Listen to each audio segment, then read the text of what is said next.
Hello, everyone. Welcome to Reading Hours. And this with me, we have Charlie Brown. Oh, good grief. Okay, Charlie Brown, what are we going to read today? Well, first of all, let's read a poem, okay? And then we can continue on with that reading of Horrible Harry and the Ant Invasion. Okay, so let's start with our first poem. And what poem would you like to read? Well, I would like for you to read The Land of Happy because I want to be happy. Okay, Charlie Brown. And where is this poem from? Well, the poem is from this book called, open it please, Mrs. String. It's called Where the Sidewalk Ends by Shel Silverstein. Here we go. All right, here we go. The Land of Happy. Have you been to the Land of Happy? Where everyone happy all day. Where they joke and they sing of the happiest things. And everything's jolly and gay. There's no one's unhappy in happy. There's laughter and smiles galore. I have been to the land of happy. What a bore. Okay, so now we are done with that. Let's go to where we left off. Yay! Horrible Harry! Yes, Horrible Harry. This chapter is called Horrible Harry and the Square Dance. I love dancing. Miss Mackle stood in front of the room. This Friday, we are going to have a square dance. All the boys groaned. Except Harry. I knew what Harry was thinking. He wanted to dance with Song Lee. Harry has had a crush on Song Lee since kindergarten. That's when she brought in a potato beetle for show and tell. She didn't say anything, but she passed a box around with a small striped bug in it. Harry looked at the bug, then at Song Lee. It was true love. Friday afternoon, Miss Mackle led our class down to the gym. She had a record under her arm. It was the Virginia Reel. Now, she said, I want the boys to line up behind Sydney and the girls line up behind Mary. I don't want to dance with her, Sydney said, looking at Mary across from him. Miss Mackle put the record down, and then she looked at Sydney. She had her hands on her hips.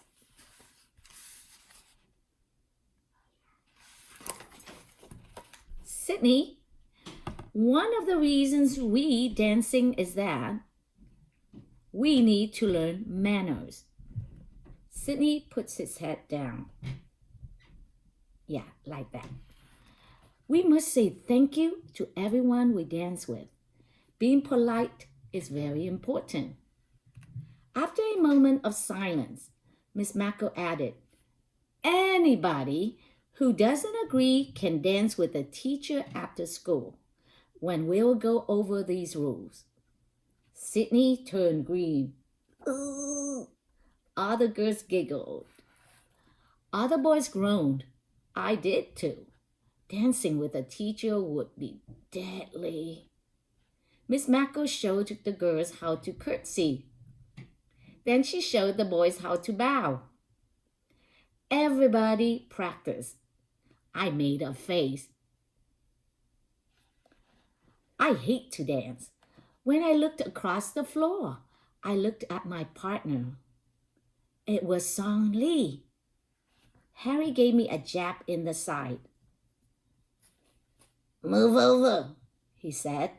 I'm dancing with her. I didn't mind at all. There were more boys than girls. and no one was standing next to Song Lee. "You have Miss X," Miss Mako said to me. I beamed. Dancing with no one wasn't bad at all.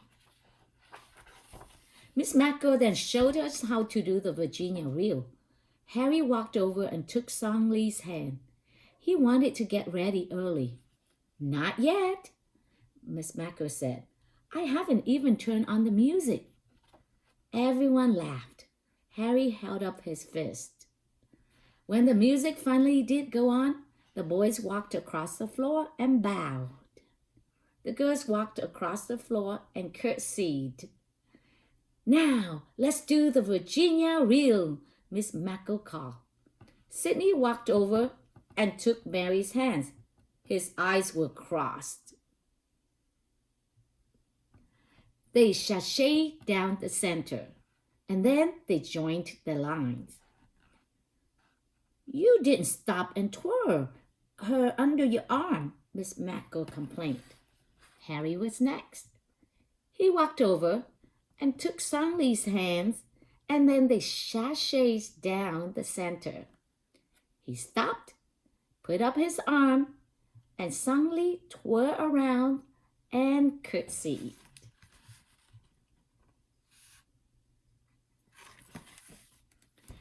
Harry bowed so low his curly hair touched his knees. "Bravo!" Miss Mako said. Harry flashed his white teeth. Song Lee looked down at her black shoes. When I came down with Miss X, everyone laughed. The next time we went through the line, we had new partners. I had Ida. Sydney had Song Lee. When Sydney went over to take Song Lee's hand, he had his eyes closed again. He didn't want to dance with a girl. Instead of looking where he was going, he walked right into her, and they bumped heads. Song Lee put her hand on her forehead. There was a big bump and red mark on her forehead. She was trying not to cry, but everyone could see the tears in her cheek, the tears on her cheek. Harry raised a fist at Sydney. Miss Mako sent Song Lee to the nurse. Then she said, "We will have one more dance. Sydney, you must be careful." "He should keep his eyes open," I said. Miss Mako walked over to Sydney. "Were you dancing with your eyes closed?" Sydney shook his head. "Nope. They were wide open all the time like this." The class stared at Sydney's eyes. They looked like giant white gumballs. Then he made them revolve around and around. Miss Mako turned to put the needle on the record. Harry raised two fists. I knew what he was thinking. Double revenge. When we returned to the classroom, Song Lee was sitting in her chair with an ice bottle held against her forehead. Just before the 3:00 bell rang, Harry offered to take the bottle back to the nurse for her. Song Lee thanked him and then went out of the classroom to get her coat. As the rest of the class lined up to go home, Harry said, "Hey, Sydney, meet me at the corner. I have a little present for you." "You do?" Sydney said. Harry flashed his white teeth. "I do." Sydney waited for Harry at the corner. "What are you giving me a present for?" he asked when he saw Harry. "For that trick you did in dancing today." "Tricked?" Sydney couldn't remember. "You bumped into Song Lee because your eyes were shut." "Yeah! She even had to go to the nurse with the alligator purse," Sydney said, busting into laughter. "So, where's my present?" "Right here," Harry said, flipping the ice bottle and pour it down Sydney's back. Ew, that's cold! Sydney screamed as he ran up the street, waving his hands in the air. I'll get even with you for this! Just wait! I looked at Harry. Where did you get that bottle of ice water? From Song Lee. I told her I would return the bottle to the nurse. And then Harry flashed his white teeth. I didn't say I would return the melted ice inside. I cracked up. Oh, Sydney had it coming. Harry mumbled. I waited at the school steps while Harry returned the empty bottle to the nurse. Sometimes when Harry tells you he's going to do something, he leaves the horrible part out. The next chapter.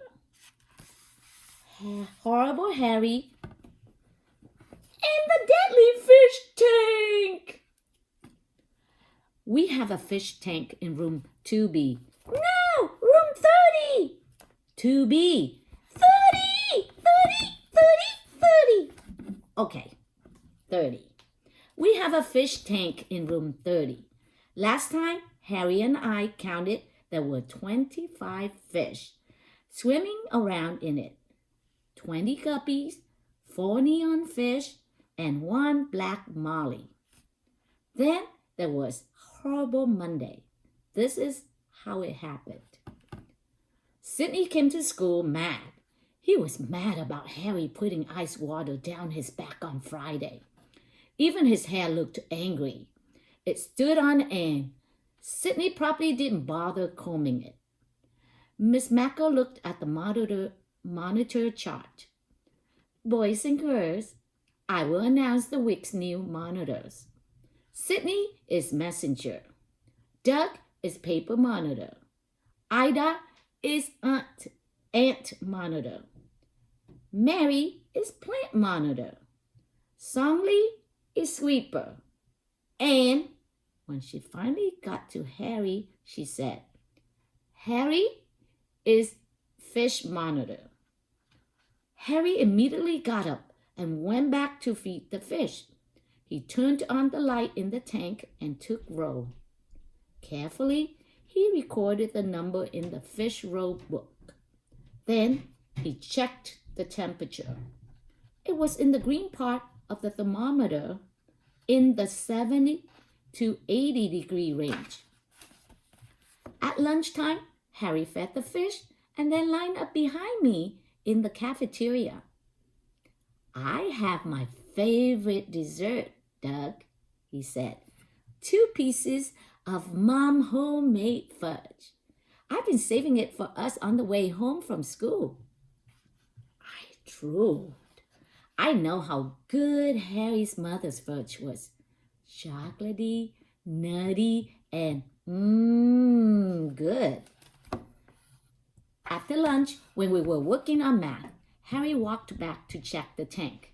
Then he shouted, The black mommy is floating on the water! She's dead! Everyone rushed back to the tank.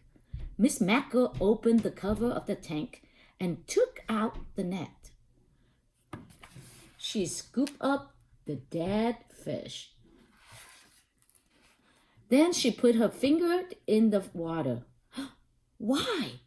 The water is hot. Someone has been fooling around with the temperature knob. Everyone looked at the thermometer. The mercury was way above the green zone.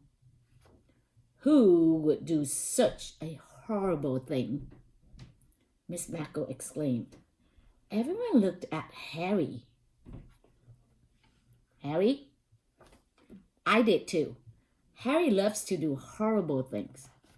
Miss Mackle waited for someone to speak. Sydney spoke first. Harry is the fish monitor. He did it. Do you know anything about this? Miss Mako asked Harry.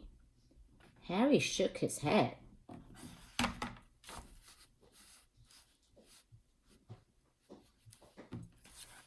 Miss Mako said we wouldn't be doing little theater that afternoon.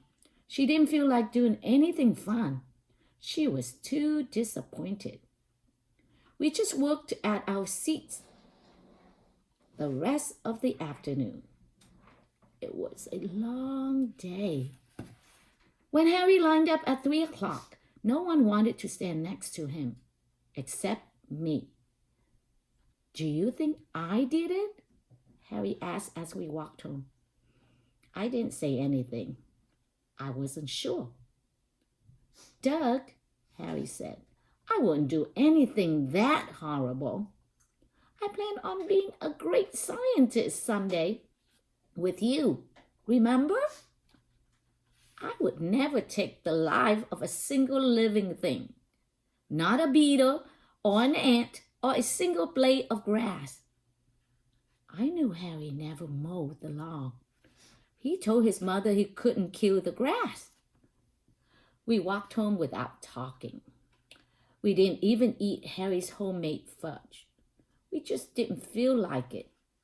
The next morning, Harry made a poster and put it up by the fish tank. It was a picture of a tombstone and a graveyard. It said, God bless our Black Molly. Then, in the top part of a bunch of fish with yellow wings and halos flying around.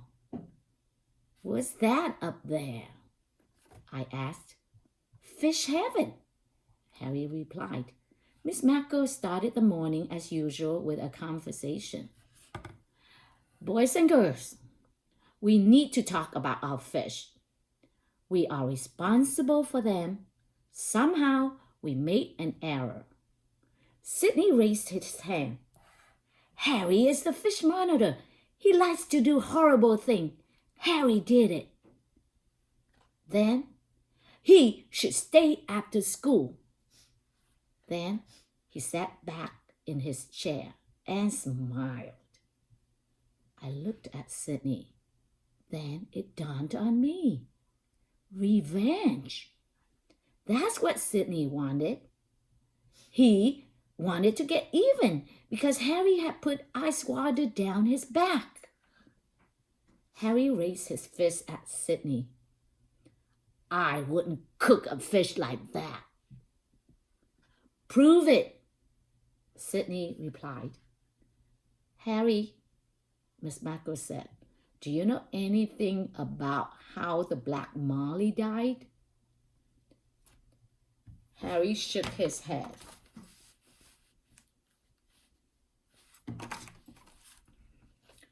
Everyone made a face.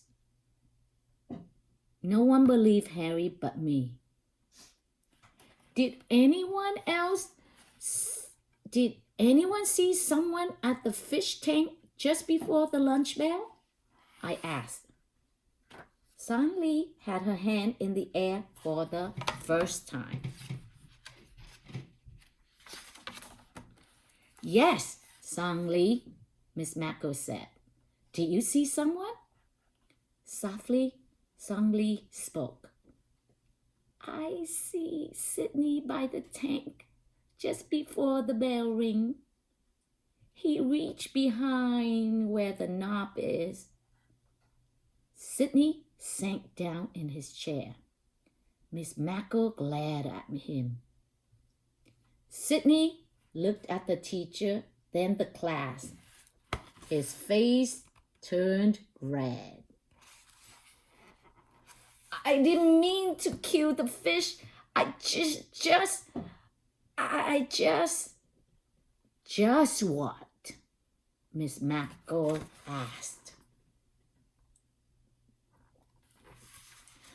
Wanted to get... Sidney's voice got softer and softer. Harry in trouble. We'll talk about it after school, Miss Mako said firmly. Harry looked over at Song Li and beamed. Harry isn't that horrible. On a scale of 1 to 10, he probably is a 7 for horribleness. Then I noticed Harry got up and got his lunch box. He took something out of it and gave it to Song Li. It was the 2 pieces of homemade fudge.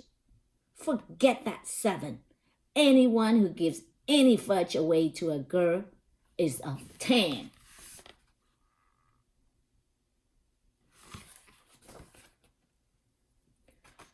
Next chapter.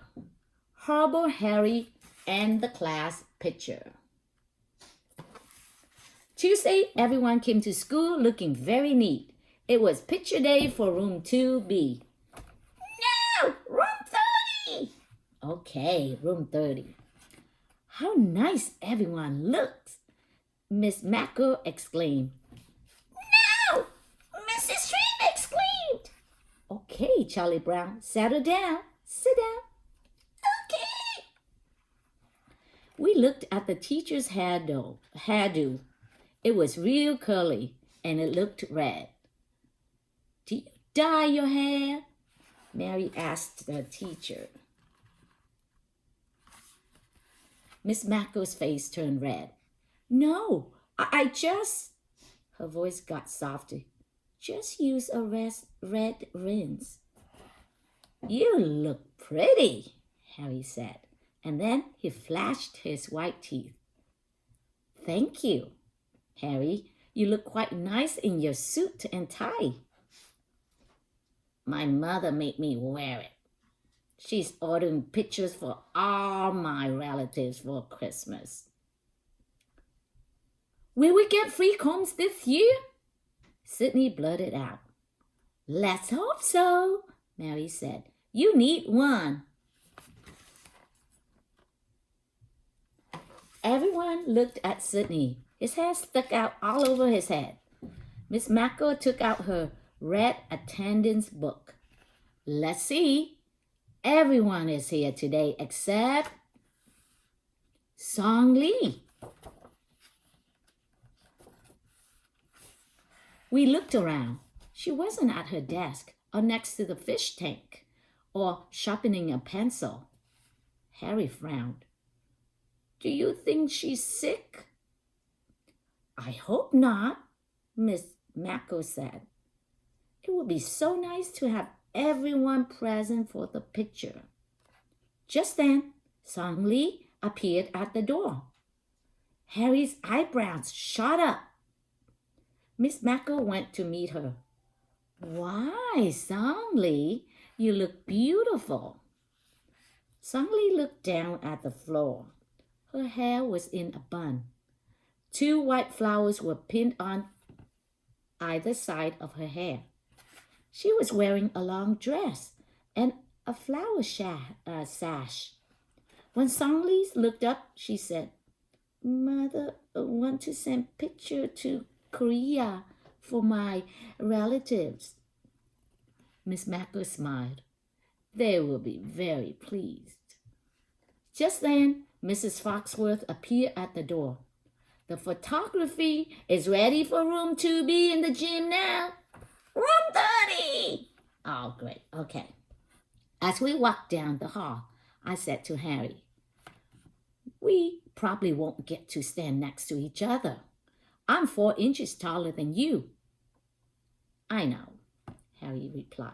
I'll probably be next to the king of hairdos. I knew who Harry meant. Sydney. Maybe you get lucky, I said. What do you mean? Harry asked. You might be next to Song Li. Harry looked at me and grinned. You might be next to the teacher, Harry said. I frowned. When we got to the gym, a mother passed out orange combs. Another mother went up to each student and helped comb their hair. When she got to Sydney, she couldn't get his snarls out. Then the comb broke. Okay, kiddies, the photographer said. Line up over there. When he saw Harry in his suit and Sangli in her outfit, he said, Ooh la la! Look who's getting married today. Everyone laughed and giggled. Harry held up a fist. I'm going to be a great scientist when I grow up. I'm not getting married. Sangli kept looking at her sash. Well, you two make a great couple. You can hold up the sign that says Miss Mako's second grade class. Sydney cackled so loud, he was hurting my eardrums.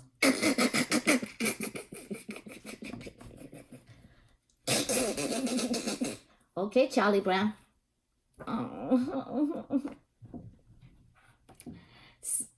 And you two gorgeous redheads can stand together, the photography said. Then he moved Sydney and the teacher together.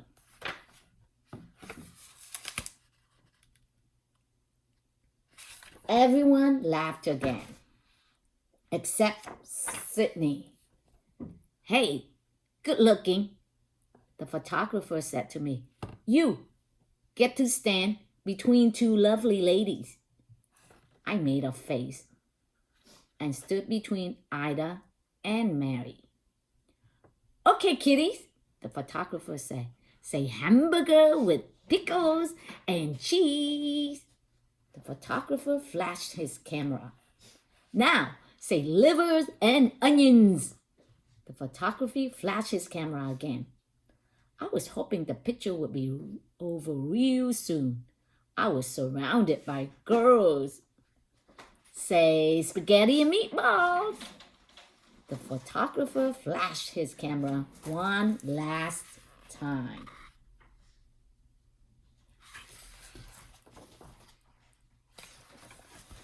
I hope I didn't close my eyes, Miss Mako said. Harry put the sign down on the floor. Then he lined up by the ramp. I could tell Harry was miffed about something. He took off his tie and stuffed it in his pocket. When I stood next to him, he whispered, I don't like that guy. You mean the photographer? Harry nodded. Yeah, I said. I think he should open a restaurant and sell livers and onions, spaghetti and meatballs, and hamburgers with pickles. Harry looked at me and then at the photographer. That guy was acting so dumb, I wouldn't buy a picture or a pickle from him. Harry always tells the horrible truth. That's the end. Yeah, that's the end. I'll see you next time. Bye-bye. Good grief. Bye, everyone.